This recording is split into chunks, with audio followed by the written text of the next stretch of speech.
मंगलमय मंगल करनो विनवो बारंबार। गुरु बिन ज्ञान न उपजै, गुरु बिन मिले न भेद, गुरु बिन संशय न मिटे। जय जय जय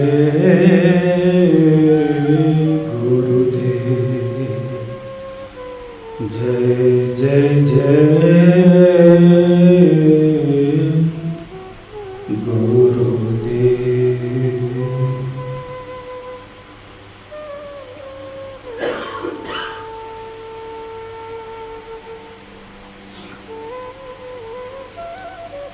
बोली प्रेम से श्री सद्गुरु महाराज की जय।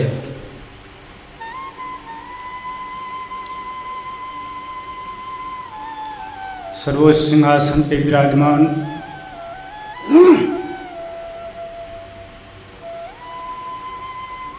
वेशमी शताब्दी के महान संत सद्गुरु महाराज की पावन चरण कोटि से नमन।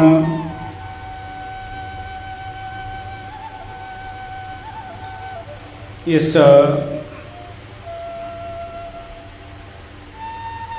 उत्तराखंड हिमालय में, हिमालय के क्षेत्र में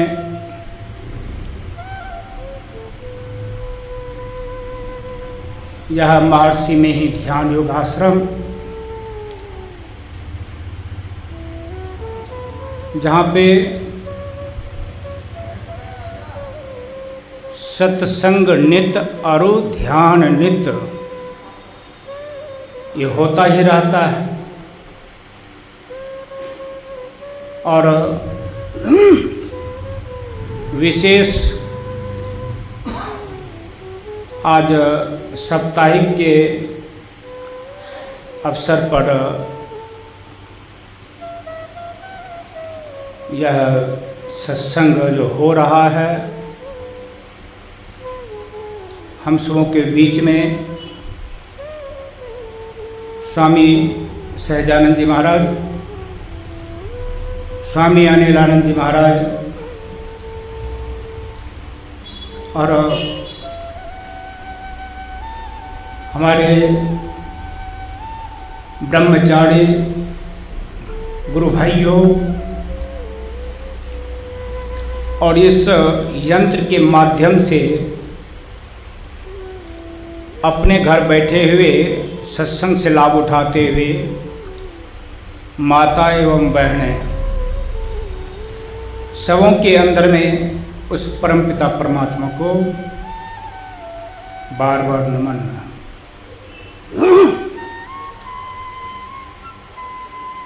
अभी आप लोग पाठ के क्रम में श्रवण कर रहे थे।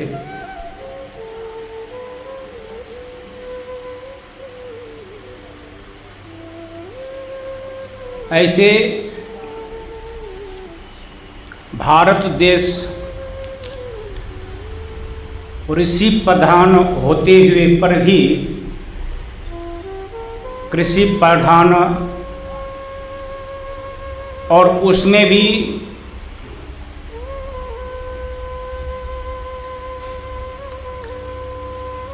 जिस देश में खग मृग पशु पक्षी आदि आदि जितने भी इस कथा को श्रवण किया है, जिन्होंने यह अनुभव किया है, उन्होंने अपने वाणी के द्वारा कह रहे हैं, निज अनुभव अब कहूँ खगेशा। क्यों कि जिन्होंने सत्संग के माध्यम से उसको प्राप्त किया है, परमात्मा को प्राप्त किया है और अपने अनुभव को प्राप्त किया है, ज्ञान को प्राप्त किया है,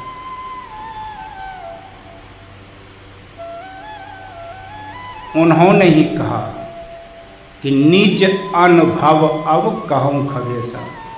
क्यों? तो पलटू साहब ने कहा यह किसी को देने लेने की चीज नहीं है। क्यों?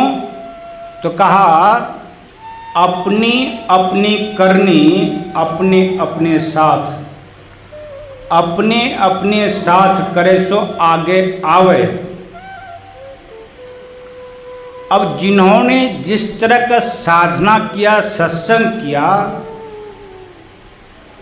उनको उस तरह का अपने अंदर अनुभव, सुख, शांति आदि आदि उनको प्राप्त होते हैं। जो जिस तरह से मन लगा करके, लौ लगा करके इस क्रिया को करता है, उसको अवश्य वह प्राप्त होता है। अब किसी को जल्दी अनुभव होता है। क्यों होता है उनको जल्दी अनुभव? तो कहा गया कि जिन्होंने जितना मेहनत किया, साधना में समय लगाया, उनको उतना जल्दी ही प्राप्त होता है। और यह साधना बिना गुरु से ज्ञान प्राप्त किए बिना यह युक्ति मिल नहीं सकती। इसलिए कहा कि भेद यह गुप्त है, पाना किसी ग्रंथ से है असंभव, सीख लो किसी संत से। जब तक हम संत महापुरुष के शरण में जाएंगे नहीं, तब तक उस ज्ञान की युक्ति को हम जान नहीं सकते। परमात्मा की प्राप्ति तो दूर रही। और कहा इसके बारे में उपनिषद भी कहा,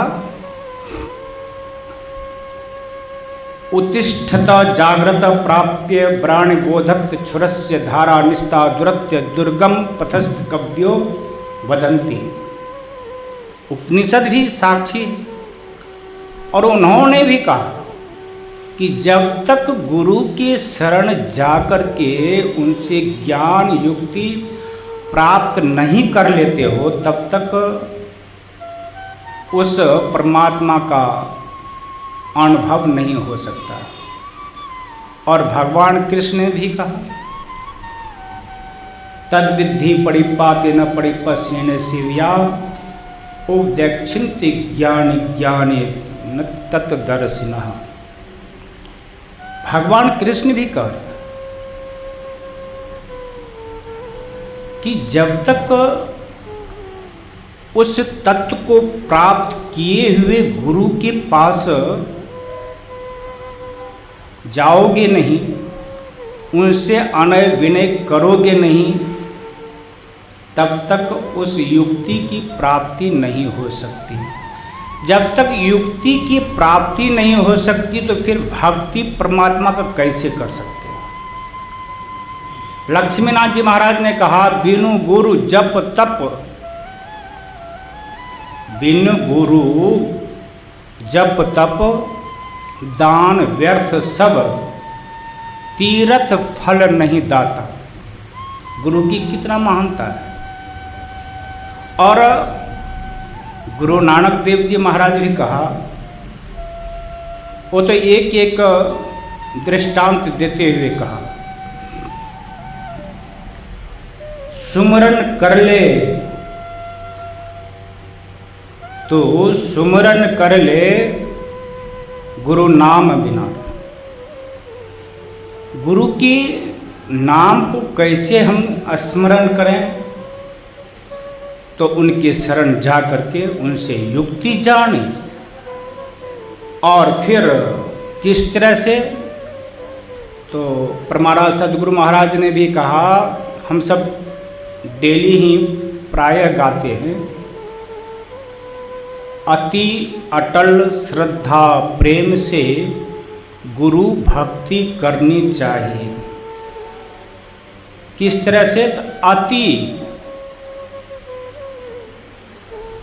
अति शब्द लगा हुआ है, अति अटल। कोई आपका श्रद्धा और विश्वास को कोई टाल नहीं सके। अगर थोड़ा भी कोई इस तरह का शब्द कुछ कह दिया, उसमें अगर श्रद्धा हमारी डगमगा गई, तो ऐसे श्रद्धा से काम चलने वाला नहीं है।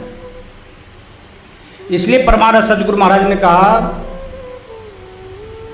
कि अति अटल श्रद्धा प्रेम से गुरु भक्ति करनी चाहिए।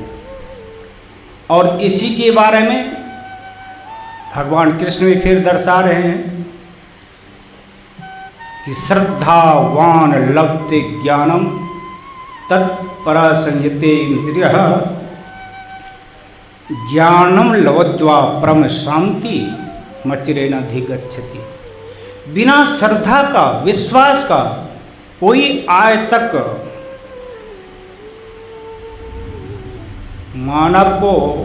मानव तो क्या, वह पशु पक्षी खग मृग आदि आदि जो भी हैं, सबके अंदर वह श्रद्धा और प्रेम विश्वास होता है। और जब भी पाया है तो उसी श्रद्धा और प्रेम के द्वारा ही उस परमात्मा को पाया है। और इसी के बारे में उद्धव जी ने भी भगवान कृष्ण से प्रश्न कर दिया, आप बार बार कहते हैं कि सत्संग कीजिए, सत्संग कीजिए, सत्संग से आज तक किसी को मुक्ति प्राप्ति हुई है, आपकी प्राप्ति हुई है? तो भगवान कृष्ण ने कहा, उद्धव मैं कितने का नाम गिनती करवाऊं?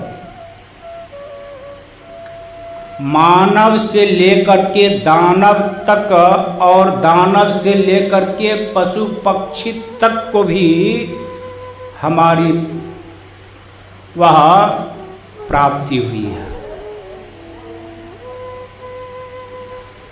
और कहते कि सत्संग से किसको क्या प्राप्ति हुई है?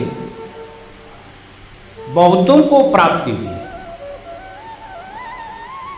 तो सत्संग में इतनी शक्ति है कि जहां भी सत्संग हुआ करता है, वहाँ पर हम सबों की यह दृष्टि से वह सूक्ष्म चीज नहीं दिखता। और बताया जाता है जहाँ पे सत्संग होता है वहाँ पे बहुत सारे देवी देव देवता आदि आदि आकर के बैठते हैं, सत्संग सुनते हैं। क्यों? कि उनको भी वह सत्संग से प्रेम है, और उन्होंने भी उस परमात्मा से प्रार्थना करता है, हे परमपिता परमात्मा, मुझे सिर्फ एक बार मानव का शरीर दीजिए, जो कि मैं भी आपका भक्ति करूं। परमाराज सदगुरु महाराज की वाणी में कह सकेंगे,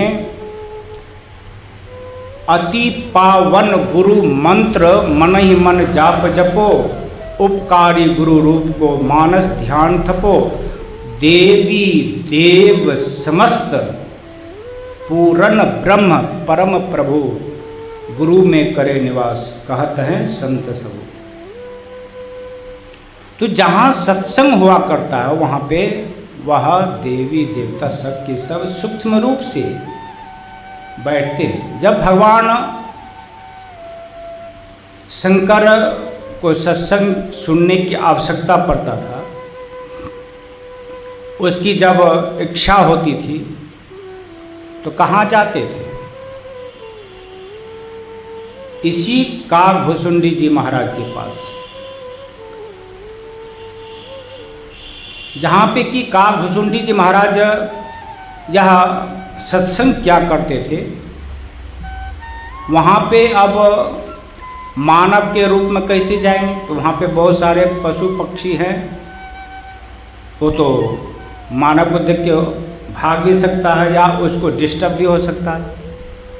इसलिए भगवान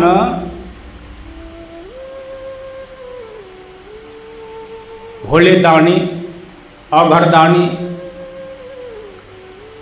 भगवान शंकर वह हंस की रूप धारण करके वहाँ पर जाकर वह सत्संग सुना करते थे। सत्संग की कितनी महिमा है, कितनी आवश्यकता है। परमारा सदगुरु महाराज ने कहा कि जिसको सत्संग से प्रेम हो गया वह पशु जोनी में नहीं जाएगा। सत्संग में कितनी शक्ति है। जिसको सत्संग से प्रेम हो गया उसको पशु के जन्म में, पशु पक्षी जन्म में नहीं जाना पड़ेगा। तो फिर क्या होगा? तो पुनः फिर उनको मानव का शरीर मिलेगा। इसलिए कहा जाता है कि एक घड़ी आधो में पुण्यात, अतुलसी संगत साधके हरे कोटि अपराध। तो थोड़ा थोड़ा भी अगर सत्संग करें और साधना करें गुरु से युक्ति लेकर के, तो हमारा यह लोक भी बनेगा और परलोक भी बनेगा। तो कैसे बनेगा? तो इसके बारे में भगवान कृष्ण ने कहा कि नेहा भी कर्मणा सोचती। अगर थोड़ा थोड़ा भी अगर करता है तो बता रहे हैं कि नेहा भी कर्मणा सोचती प्रेत्यवान विद्यते स्वल्प मपस्य धर्मस्य त्रायतो महतो भयात। अगर कोई भक्त युक्ति जान करके अगर थोड़ा थोड़ा भी अगर वह अभ्यास करता है तो बताया कि महाभय से उसको बचाया जाता है। महाभय क्या है? तो यही आवागमन सम दुख दूजा, है नहीं जग में कोई। आवागमन यानी मनुष्य शरीर के अलावा एक दूसरे शरीर में चले जाना, यही महाभय है। और परमारा सदगुरु महाराज ने भी कहा मानव जीवन थोड़ा है, मानव जीवन थोड़ा है और इसके अलावा का जो जीवन है बहुत लंबा जीवन है, बहुत लंबा जीवन है। अब जैसे आप कछवी को देखें, उसका भी आयु बहुत लंबा है। प्रेत का आयु देखें, उसका भी बहुत लंबा जीवन है। अजगर का जीवन आदि आदि बहुत सारे ऐसा है जो कि बहुत लंबा सब जीवन है। कबीर साहब ने कहा दीवाने मन भजन बिना दुख पई हो, पहला जन्म भूत का पई हो, 7 जन्म पछतई हो। कौन पछताएगा? तो जो मानव युक्ति नहीं जान रहा है, गुरु से युक्ति नहीं लिया हुआ है, अगर वह भक्ति नहीं कर रहा है, तो ऐसे मानव के बारे में बताया गया है कि उसको दोबारा मानव का शरीर मिलना कठिन है। और कबीर साहब की वाणी के द्वारा बताया जाता है कि पहला जन्म भूत अनि प्रेत योनि। तो इसके पहला जन्म में 10,000 वर्ष उसका आयु होता है। पहला जन्म 10,000 वर्ष जो एक जोनी में रहेगा। और कबीर साहब ने कहा कि 7 जन्म पछते हो, कितनी लंबा आयु है।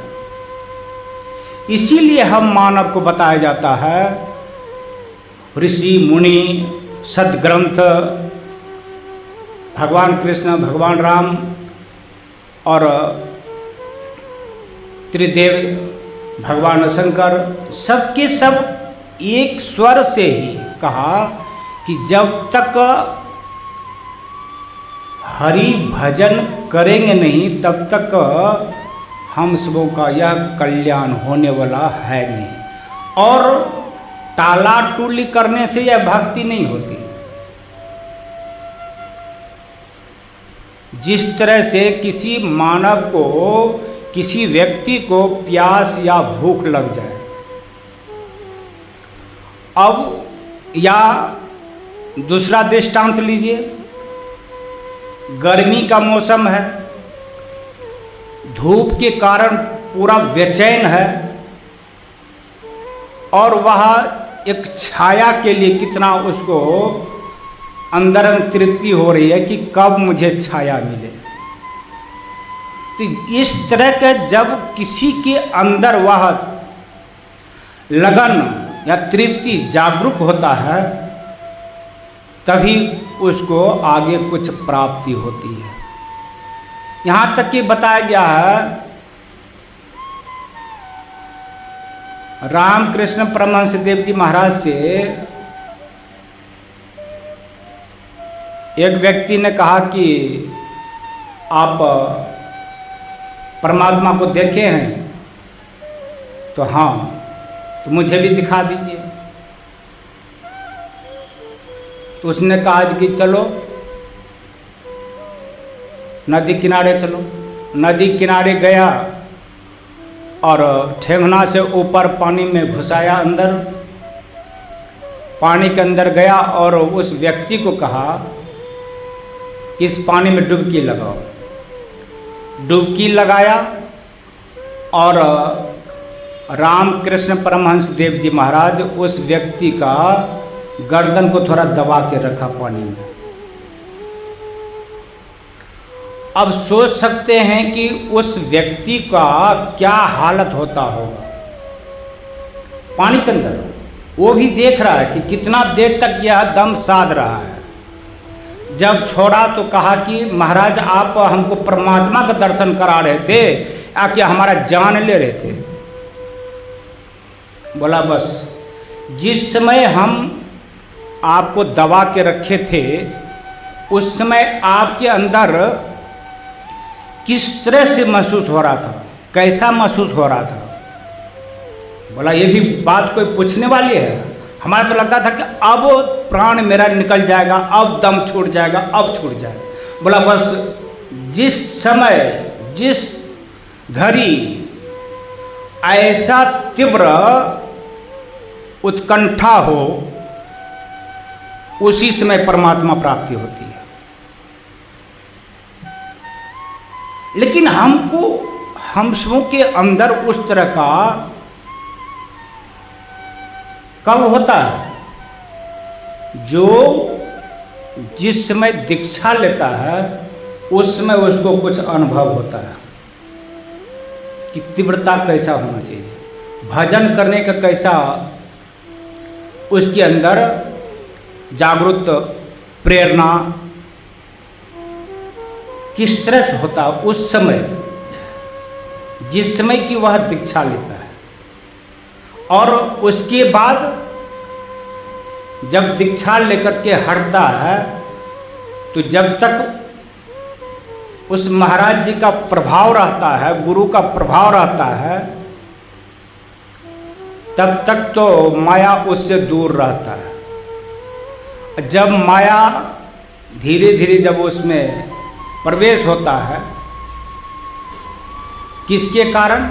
हमारा विश्वास और श्रद्धा प्रेम के कारण। तब वह उस भक्ति को धीरे धीरे भजन करने का, वह धीरे धीरे उसके अंदर वह गौण पड़ जाता है, निम्न पड़ जाता है।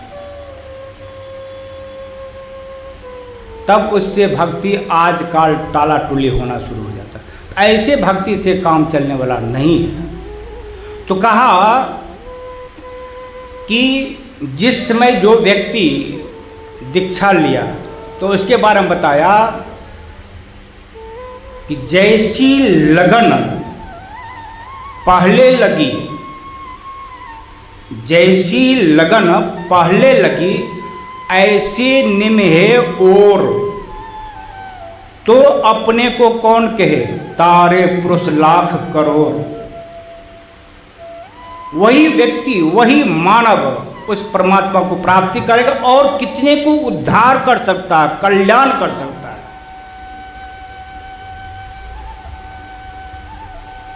और फिर जो यह सृष्टि का जो नियम है, फिर उस मानव को वह नियम के अंदर बांध नहीं सकता। क्यों? कि वह अपने अंदर का जितने भी यह बंधन था सबको उन्होंने तोड़ दिया। किसके कारण?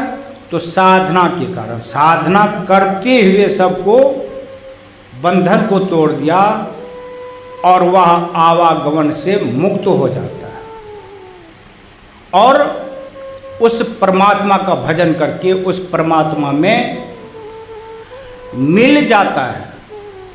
तब फिर उनको दोबारा यह संसार में आना नहीं होता। जब भी आएंगे तो वह अपने इच्छा के अनुसार ही आ सकता है। कि मुझे, जैसा कि भगवान कृष्ण ने कहा, यदा यदा हि धर्मस्य ग्लानिर्भवति भारत अभ्युत्थानं धर्मस्य तदात्मानं सृजाम्यहं परित्राणाय साधूनां विनाशाय च दुष्कृतं धर्म संस्थापनार्थाय संभवामि युगे युगे। क्योंकि जब जब इस धर्म का हानि होता है, अधर्म का विशेष बढ़ाव हो जाता है, तब तब वह एक अपना ऐसा रूप धारण करता है, ऐसा शरीर धारण करता है कि वह दुष्ट को अपने हाथों संहार करके फिर धर्म को स्थापना करता है। जो साधक उस परमात्मा में मिल गया तो अब वही आ रहा है। कौन आ रहा है यह तो हमको पता नहीं। जैसे नमक थोड़ा से अगर नमक के ढेर में डाल देंगे तो वह नमक को निकाल नहीं सकते। जल है, एक गिलास में अगर एक बूंद डाल दे, वह जो बूंद डाले हैं उसको निकाल नहीं सकते। ठीक उसी तरह से भजन करके उस परमात्मा में जब मिल जाता है तो वह स्वयं परमात्मा ही। तो ऐसे व्यक्ति को परमात्मा भगवान वह शरीर धार करके आते हैं और वह दुष्ट को, अधर्मी को नाश करके फिर धर्म को स्थापित करते हैं। अब बात आती है कि भगवान न जाने पता नहीं, अभी तक में बताया गया है 24 अवतार हुआ। हम मानव के अंदर भी इस 24 अवतारों में कितने हम सब विभाजित हो चुके हैं। जबकि संत महापुरुष और सदग्रंथ सबके सबका कहना है कि वह जो शरीर धारण करके आया हुआ है इस पृथ्वी पर, वह शरीरधारी परमात्मा नहीं है। उसके अंदर जो है वह परमात्मा है। लेकिन यह इतनी गूढ़ चीज है कि जल्दी उसको समझ में आता नहीं है। क्यों? समझ में नहीं आने के कारण है कि उसके अंदर उस तरह का श्रद्धा और विश्वास उसका पूर्वज ने ऐसा जमा दिया कि वह श्रद्धा उससे हट नहीं रहा। क्यों? वह देख रहा है कि हम अगरबत्ती जला रहे हैं, धूप जला रहे हैं, फूल आदि आदि चढ़ा रहे हैं, तो उसको लगता है क्या कि जो हम कुछ पूजा किए। लेकिन यह युक्ति जान करके इसमें ना तो धूप अगरबत्ती आदि आदि की आवश्यकता पड़ती है, सिर्फ बताया जाता है कि किस तरह से बैठा जाएगा। सूचो देशे प्रताप प्रतिष्ठता, सूचो देशे प्रताप प्रतिष्ठता, यानी किस तरह से बैठना चाहिए इसके बारे में सब बताते हैं। तो उसके आधार पर अगर बैठते हैं तो उसको लगता है कि हम क्या कर रहे हैं, कुछ नहीं कर रहे। लेकिन कुछ नहीं कर रहा सो बात नहीं है। मंत्र में इतनी शक्ति है कि जो जितना देर वह मंत्र को ठीक ठीक अगर जप रहा है, पर हमारे सदगुरु महाराज ने कहने की कृपा किया, 1 मिनट अगर कोई मानव, कोई भक्त, कोई साधिकाएं अगर ठीक ठीक अगर जप लेता है तो मैं कहता हूँ बहुत अच्छा करता है जप में। और ध्यान के बारे में, जब जिसका जब ठीक ठीक हो रही है उसका मानस ध्यान भी ठीक ठीक होता होगा, और जिसका मानस ध्यान ठीक ठीक होगा वह दृष्टि योग भी प्रयास करेंगे तो वह ठीक ठीक कर सकता है। और इसी के बारे में बताया था कि दृष्टि योग यह साधना में क्या होता है, जिसके बारे में बताया कि जिन्होंने यह ध्यान किया है वह क्या सब चीज को नष्ट कर दिया है। तो उपनिषद ने कहा, स्पष्ट कर दिया कि यदि शैल समंग पापं विस्तरणं बहुयोजनम भिद्यते ध्यान योगेन नान्यो भेद कदाचन। जो हमारा संचित प्रारब्ध वाला एक जन्म की नहीं कई जन्म की बताया जाता है, या भविष्य में देखा जाए वर्तमान में, तो हम सब जब चलते हैं तो न जाने पता नहीं कितनी जीव हत्या होता है। श्वास लेते हैं या खेती गृहस्थी करते हैं उसमें भी बहुत सारे जीव हत्या होती है। तो यह भी तो एक पाप ही है। तो ऐसी सबको नष्ट करने के लिए यह ध्यान और सत्संग की आवश्यकता पड़ता है। इसके बारे में भगवान अगर होता है तो उसके अंदर होगा क्या, तो बताते हैं, शिरः कपाले रुद्राक्षम विभ्रम चिंतयेद ददा तदा ज्योति प्रकाश स्याद विद्युत पुंज संप्रवाह एति चिंतन मात्रेण, एते चिंतन मात्रेण पापा नाम संचयो भवेत दुराचारो अपि पुरुषो। यानी कितने भी मानव क्यों न हो, अगर इस चीज को अगर कर रहा है युक्ति जान करके, यहाँ क्या बताया गया, चिंतन उसका मात्र करने से, सिर्फ उसका चिंतन करने से पापा नाम संचयो भवेत। जिसका दृष्टि जुड़ जाएगी, दृष्टि योग हो जाएगा, क्या वह टिक सकता है? पाप कभी नहीं। क्यों? इस वाणी के द्वारा, इस दृष्टांत के द्वारा बताते हैं, स्पष्ट कर रहा है हम सब भक्तों को एक विश्वास के साथ, दृढ़ता के साथ बताते हैं कि पहले करके देखो होता है या नहीं होता है। अगर करोगे नहीं तो फिर पाओगे कहाँ से, होगा कैसे? इसलिए कहा बिनु विश्वास की भक्ति नहीं, बिनु भक्ति की राम का कृपा भी नहीं होता, और जब कृपा नहीं होगी तो कुछ आगे कर नहीं सकते। इसलिए इस के बारे में बताया जाता है कि निषेध कर्म भी है, 5 निषेध कर्म है जो कि नहीं करने योग्य। झूठ, चोरी, नशा, हिंसा और व्यभिचार, इन 5 पापों से बचते रहना चाहिए, तभी हम साधक का साधना में ऊर्ध्वगति हो सकती है। अगर इस 5 पापों में से अगर थोड़ा भी कुछ रह जाता है तो समझिए कि किसी व्यक्ति का, जिस तरह से कोई व्यक्ति ऊंचाई पे चढ़ रहा हो और एक व्यक्ति दूसरा उसका पांव पकड़ के नीचे खींचता हो, क्या ऊपर चढ़ सकता है? कभी नहीं चढ़ सकता। तो ठीक उसी तरह से यह साधना में बताया जाता है, और विशेष रूप से बाबा के मुखारविंद से सुनेंगे। मैं अपनी वाणी के विराम देता हूँ। जो भी त्रुटियाँ हुई होगी आप लोग क्षमा करेंगे। बोलिए प्रेम से श्री सद्गुरु महाराज की जय।